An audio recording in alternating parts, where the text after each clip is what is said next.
Et donc un jour, je lui ai dit, écoute, j'ai une surprise pour toi, je t'ai désobéi. J'ai écrit un livre.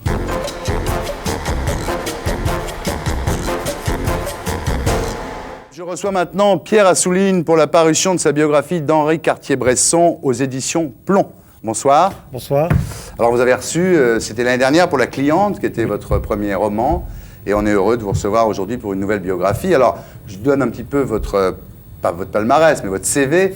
Vous êtes directeur de la rédaction de Lire, vous êtes producteur animateur de première édition sur France Culture, ce qui veut dire que vous vous levez le matin super tôt, parce que c'est de 7 à 9, c'est ça, non? Oui, ça fait lever à 5 heures, mais c'est pas plus mal. Ouais, donc vous couchez à minuit et vous levez à 5 heures, c'est ça? Oui, on fait beaucoup de choses comme ça. Ah oui, ça vous fait beaucoup de choses, vous.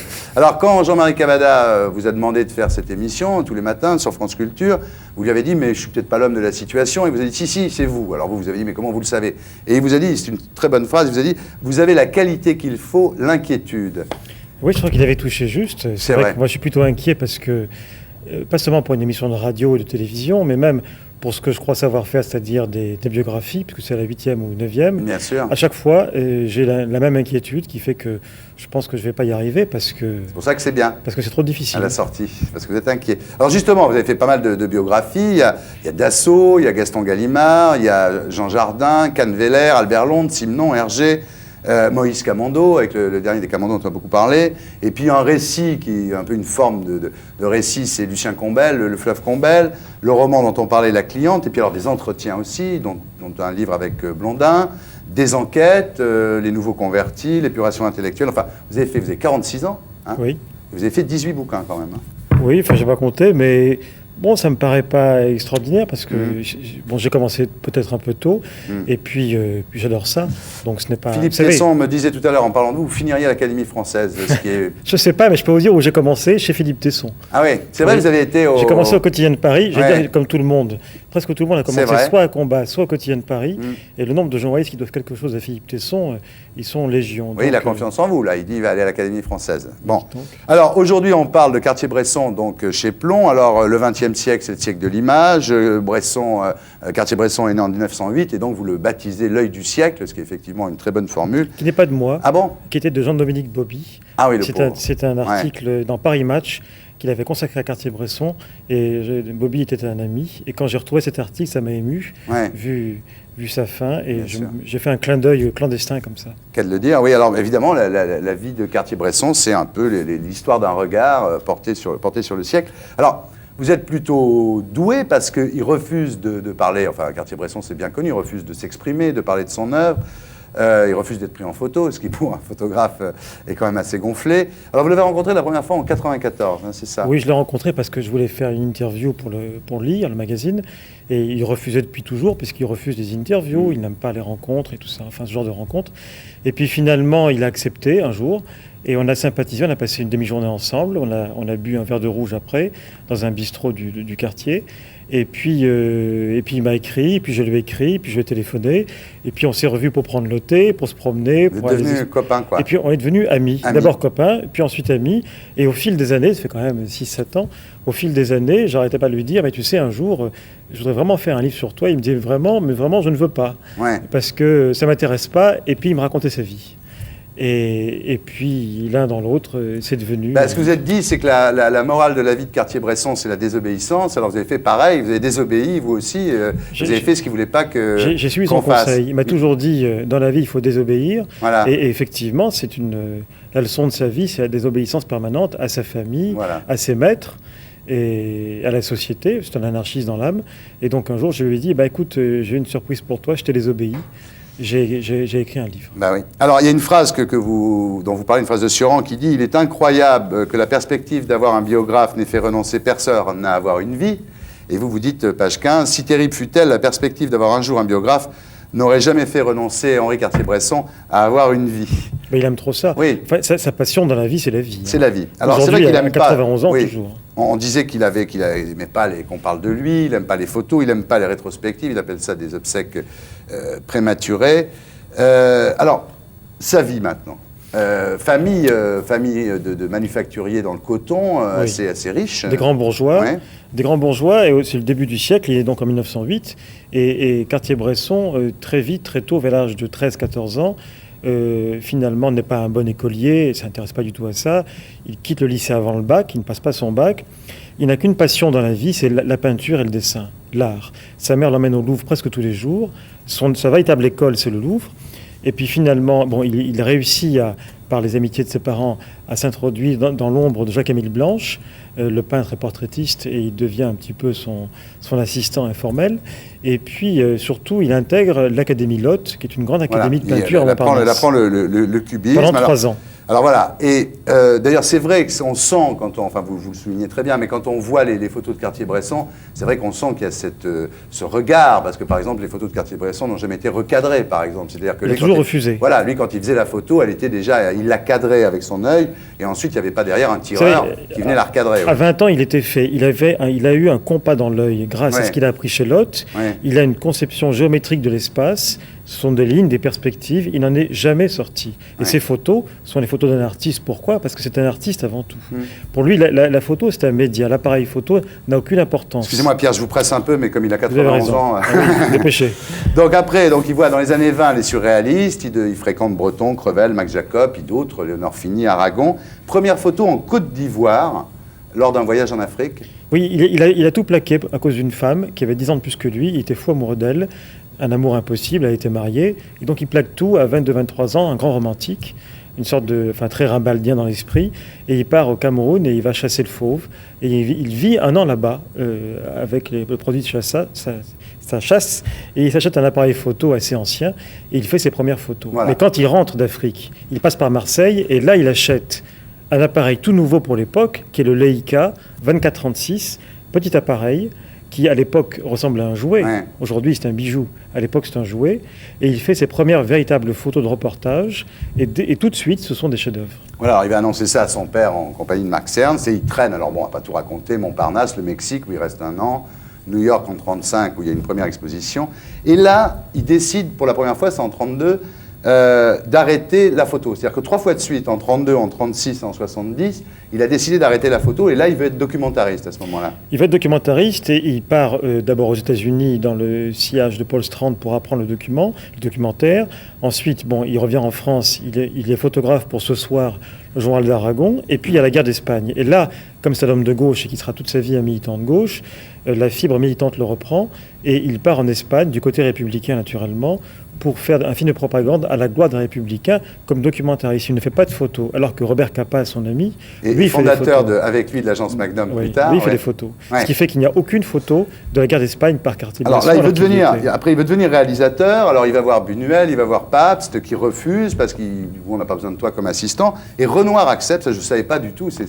Et il est l'assistant de 3 films. Oui. Ils ne sont pas n'importe lesquels quand même. Partie de campagne. Partie de campagne, la règle du jeu, le 3e, c'est quoi ? Et puis, naturellement, j'ai oublié, mais ça va revenir. Non, mais c'est fou parce que c'est vrai qu'il devient quand même assistant et en plus il joue parce que vous montrez d'ailleurs dans le livre, il y a des photos où on le voit dans Partie de campagne, la règle du jeu, ça je ne savais pas du tout. Et alors, premier grand reportage, c'est en 1937, c'est le couronnement du roi d'Angleterre, George VI. À Londres. Ça, c'est un reportage magnifique, mais comme toutes ces photos de jeunesse d'ailleurs, il en a déjà fait beaucoup. Et puis à ce moment-là arrive la première grande date dans sa vie, première grande rupture, c'est la guerre.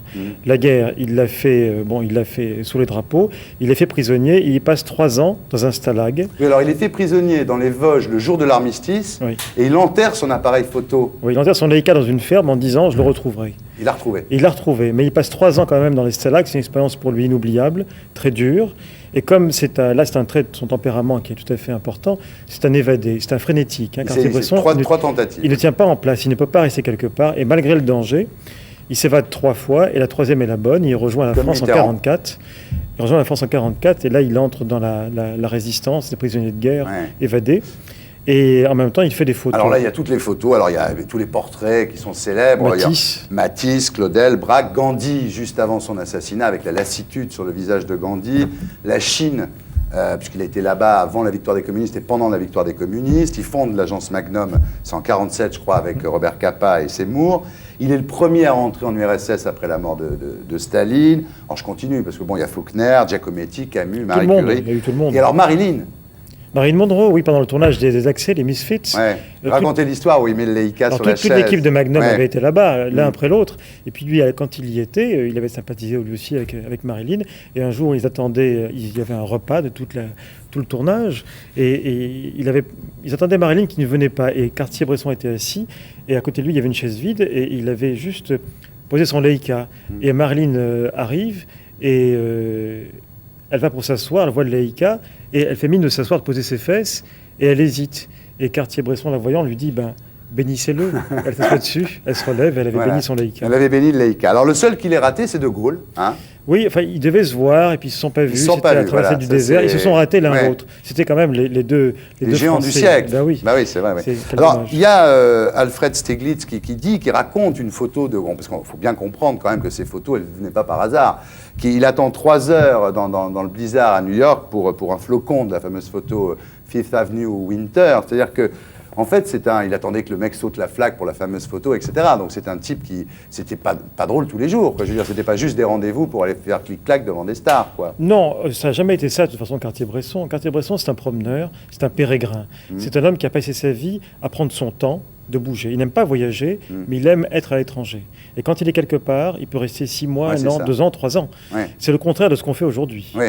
Aujourd'hui, les reporters sont envoyés, reviennent tout de suite. Tout à fait différent. Et quand il fait des photos, même des portraits de commande pour Life ou pour Match, pour les plus grands journaux, Faulkner par exemple, il mitraille pas. Il ne fait pas 50 bobines. Il fait quelques photos. Ouais. Il y en a une. La photo de Marie Curie et de Pierre Curie à l'entrée de chez eux, la célèbre photo, il a fait en tout 5 ou 6 photos. Et c'est la première qui a été la bonne. Il a sonné, ils ont ouvert la porte, et il a vu là ces 2 personnages, comme 2 personnages médiévaux. Il a été saisi, et avant même de dire bonjour, il a fait une photo. Et c'était ça. Et c'était la bonne. C'est génial.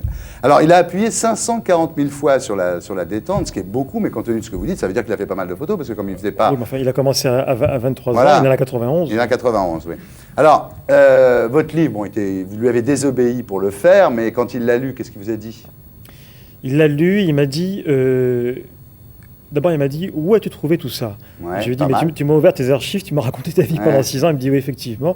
Et après, il m'a dit, c'est curieux, j'ai eu le sentiment de lire la vie d'un autre. Ouais. En tout cas, il est content. Il a ajouté une chose, et ça, je le rappellerai. Il m'a dit, bon, eh bien, maintenant que tu as écrit mon portrait, je vais enfin pouvoir te tirer le portrait. Donc voilà, vous êtes immortalisé.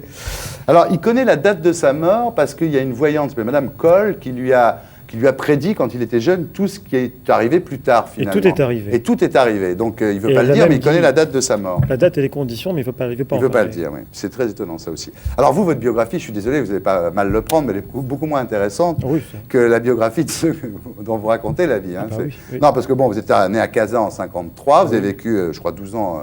au Maroc, hein. Puis ensuite vous êtes arrivé à Paris, puis voilà, vous avez une carrière assez bonne d'ailleurs dans les médias, les livres, 18 livres, on en a parlé tout à l'heure, Lire, le journal mensuel Lire, la radio maintenant, et vous dites d'ailleurs, vous le savez bien, vous dites, la vie d'un biographe est égale à la somme de ses biographies, c'est-à-dire qu'en fait, pour connaître votre vie, il faut lire vos biographies. C'est très simple, André Mauroy, qui est un grand biographe, a écrit ses mémoires qui n'ont absolument aucun intérêt. En revanche, si vous prenez ces biographies de Disraeli, de Byron, de Shelley, etc., vous les juxtaposez et en filigrane, entre les lignes, dans les interstices, vous avez sa véritable biographie souterraine, c'est-à-dire l'histoire de ses passions et de ses goûts. Alors justement, vous avez dit un écrivain écrit toujours par rapport à son secret. Et alors vous, la question qu'on se pose, alors là c'est pas le cas, parce que d'habitude vous faites des bios de gens qui sont morts et qui ont tous fricoté pendant la guerre, l'occupation, etc. Bon, là cette fois-ci, Cartier-Bresson, conduite exemplaire en plus, emprisonné, clean, emprisonné dans son stalag, et il est toujours vivant. Bon, donc là pour une fois c'est un peu atypique dans les biographies de Pierre Assouline. Mais c'est vrai que généralement vous êtes attiré par des écrivains de droite, antisémites, collaborateurs. Alors il y a Jean Jardin, bien entendu, lui il était clairement à Vichy, Hergé, dont vous avez révélé, même si on le savait un peu, son appartenance au mouvement existe. Simenon, alors là, dans votre biographie de Simenon, vous dites des trucs absolument incroyables. Gallimard, évidemment. Oui, mais je vous signale qu'il y a également Canveller, qui était juif et qui était un homme de gauche. Oui, et Moïse Camondo. Moïse de Camondo, n'est-ce pas ? Et enfin, il y a les deux. Non, mais bon, Lucien Combel, qui est devenu votre ami, qui était directeur-éditeur de Révolution Nationale quand même, donc qui s'en est moins bien tiré que François Chalais, parce que je crois qu'ils ont eu la même activité pendant la guerre, mais Combel s'en est jamais remis, il allait mourir au bord de la Seine, ce que vous racontez très bien dans le fleuve Combel, et Chalais, lui, finalement, tout le monde avait oublié. Je réfléchis à ça dans La Cliente, votre héros, c'est pas vous, il dit qu'il est séfarade, donc comme vous, juif séfarade, et qui dit qu'il est opposé au nombrilisme sur la mémoire juive, au nombrilisme de la Shoah. Alors vous, c'est un problème, ça, chez vous. C'est-à-dire qu'à la fois, vous en parlez tout le temps, mais en même temps, on dirait que vous avez donné une certaine absolution en disant ils sont humains, finalement, ces gens-là. Non, d'abord, je ne parle pas de ces gens-là parce qu'il n'y a pas un groupe, ce n'est pas un bloc. J'en parle pas comme ça. Non, ce qui m'énerve, c'est le judéocentrisme. C'est-à-dire de toujours tout juger par rapport à ce que pense telle ou telle personne, ou des juifs, ou ce qu'ils ne pensent pas des juifs. Donc pour moi, c'est ça le judéocentrisme. C'est ça. Cela dit, je ne suis pas prêt à donner l'absolution, d'abord parce que je n'ai pas qualité pour le faire, et puis c'est pas du tout dans mon tempérament. Puis non, c'est pas suffisant, mais vous avez tendance à voir que l'ambiguïté des gens. Ça oui. Vous êtes très compassionnel par rapport à l'ambiguïté. Donc on finit par dire humain, trop humain, et je dis pas. Il y a un mot de Madame de Staël qui dit comprendre, c'est déjà pardonner. Alors déjà, si on veut essayer de comprendre, on est fichu, on pardonne. Mais moi, ce qui m'intéresse, vous avez dit le mot, c'est l'ambiguïté. Or, l'ambiguïté, chez beaucoup de personnages, de personnalités, de l'occupation, elle surgit de manière beaucoup plus forte que dans des périodes de paix civile. Ouais. C'est pour ça que l'occupation m'intéresse. C'est parce que l'ambiguïté des hommes est beaucoup plus prégnante. Ce qu'on disait tout à l'heure, il y a eu un débat, je ne sais pas si vous l'avez vu avant de venir sur le plateau, il y a eu un débat avec Olivier Guichard, justement, qui disait que lui, c'est vrai que jusqu'en 1942, il était à Vichy, que Vichy, c'était pas la collaboration, qu'il était à Vichy. Enfin, c'était un peu un personnage pour vous, en quelque sorte, parce que, après, il a choisi le général de Gaulle, et Dieu sait s'il a été fidèle à de Gaulle, mais c'est vrai qu'au départ, comme ça, il y a eu toutes ces hésitations, des gens de gauche, on en a parlé avec Robert Belot, des gens de gauche qui sont retrouvés collaborationnistes, enfin vraiment hitlériens, Déa, Doriot, qui venait du PC et du PS, enfin de l'époque. Alors vous dites d'ailleurs, je suis très isolé dans mon milieu, on ne me comprend pas toujours. Vous avez des amis juifs qui vous reprochent Oui, qui ne comprennent pas mes positions. Vous savez, j'ai même un ami qui a refusé de lire la biographie de Jean Jardin, par principe, en me disant, moi je ne peux pas admettre qu'on consacre un livre à quelqu'un comme ça, sans savoir qui c'était précisément.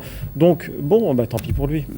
Bien, écoutez, non, mais c'est une question que, avec Carmouze, Bec BD, s'était promis de vous poser. Je suis content de vous avoir posé. De toute façon, le sujet, là, aujourd'hui, est tout autre, puisque, je répète, donc, le titre du livre, c'est Cartier-Bresson, L'œil du siècle, donc, par Pierre Assouline, chez Plon. Merci d'être venu. Et pour être sûr de ne rien rater de Inarditube, abonnez-vous et mettez un pouce bleu.